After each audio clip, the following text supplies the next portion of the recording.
अलैकुम। अब हम यहाँ पर ना जो है देख रहे हैं प्यूरीन सिंथेसिस का फर्स्ट स्टेप। उसमें सबसे पहले क्या है, हमारे पास राइबोज 5 फॉस्फेट हमारे पास प्रेजेंट होता है, वो कन्वर्ट हो जाता है हमारे पास 5 फॉस्फोराइबोजाइल 1 पायरोफॉस्फेट में। तो उसमें क्या होता है, एटीपी एएमपी में कन्वर्ट होती है। 2 पायरोफॉस्फेट यूज़ करते हैं मैग्नीशियम की प्रेजेंस में और पीआरपीपी सिंथेटेज की प्रेजेंस में। इसको एक्टिवेट करता है फॉस्फेट और इनहिबिट करता है प्यूरीन के राइबोन्यूक्लियोटाइड्स। और दूसरा स्टेप हमारे पास क्या है कि जो पीआरपीपी होता है हमारे पास, वो कन्वर्ट हो जाता है 5 फॉस्फोराइबोजाइल अमीन में। तो इसमें क्या होता है, 2 फॉस्फेट ग्रुप इसमें से बाहर निकल जाते हैं और ग्लूटामेट से कन्वर्ट होकर हमें अमाइड ग्रुप देता है।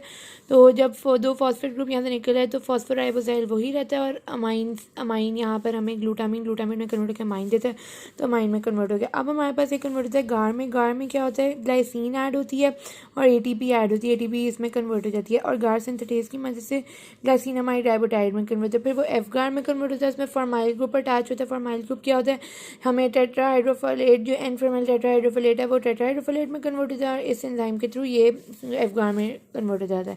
फिर एफगार जो है हमारे पास एफजैम में कन्वर्ट होता है। वो कैसे कन्वर्ट होता है, वहाँ पर हमारे पास फिर एक और अमाइड ग्रुप ऐड होता है। इसमें यहाँ पर ग्लाइसिनामाइड था या ग्लाइसिनामाइडीन हो जाएगा, तो यहाँ पर ग्लूटामीन से ग्लूटामेट एक और अमाइड ग्रुप ऐड हो जाता है, ठीक है, और एटीपी में कन्वर्ट हो जाती है। फिर यहाँ पे एफजैम से एआईआर में कन्वर्ट होता है, यहाँ पर एटीपी में कन्वर्ट होती है और अमीनो इमिडाजोल राइबोटाइड में कन्वर्ट। फिर यहाँ पर कार्बन डाइऑक्साइड ऐड होती है, तो ये सी एयर में कन्वर्ट हो जाता है।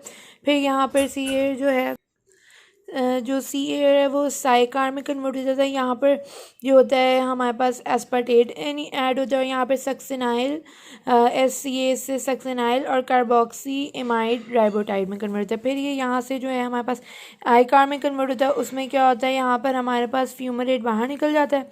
फिर यहाँ पे क्या होता है, हमारे पास FAI कार में कन्वर्ट होता है। यहाँ पर हमारे पास फॉर्माइल को फिर ऐड होता है और फिर वो साइक्लोहाइड्रेट्स में से वो साइक्लिक कन्वर्ट होता है इनोजिन मोनोफॉस्फेट। अब इसमें क्या है, पैबा एनालॉग्स हैं और फॉलिक एसिड एनालॉग। पैबा एनालॉग्स जो होते हैं वो क्या होते हैं, ये जो होते हैं ये सल्फोनामाइड्स होते हैं और ये क्या होते हैं, ये होते हैं फॉलिक एसिड जो होते हैं ना उनको इनहिबिट करते हैं, फॉलिक एसिड फॉर्म नहीं करते जो सल्फानामाइड्स और पैबा एनालॉग। और फॉलिक एसिड हमने पढ़ा था, जो टेट्राहाइड्रोफोलेट फॉलिक एसिड की फॉर्म है वो हमारे पास प्यूरीन की सिंथेसिस में यूज़ होती है इस एंजाइम में। तो पैबा एनालॉग फॉलिक एसिड जो है वो इनहिबिट करते हैं फॉर्मेशन, लेकिन ये बैक्टीरिया में इनहिबिट करते, क्योंकि हमारे पास फॉलिक एसिड जो ह्यूमन्स में वो तो डाइट के थ्रू आता है तो उसको इफेक्ट नहीं करते, लेकिन बैक्टीरिया में जो फॉलिक एसिड खुद बन रहा होता है तो उसको इनहिबिट करके बैक्टीरियल ग्रोथ को रोक देते हैं। इसी तरह फॉलिक एसिड के कुछ एनालॉग्स, ये तो पैबा एनालॉग्स जो फॉलिक एसिड को इनहिबिट कर। अब फॉलिक एसिड के कुछ एनालॉग्स होते हैं मेथॉक्सरेट वगैरह, वो क्या करते हैं कि वो फॉलिक एसिड की डाईहाइड्रेट फॉर्म को उनकी टेट्रा हाइड्रोफोलेट फॉर्म में कन्वर्ट होने नहीं देते।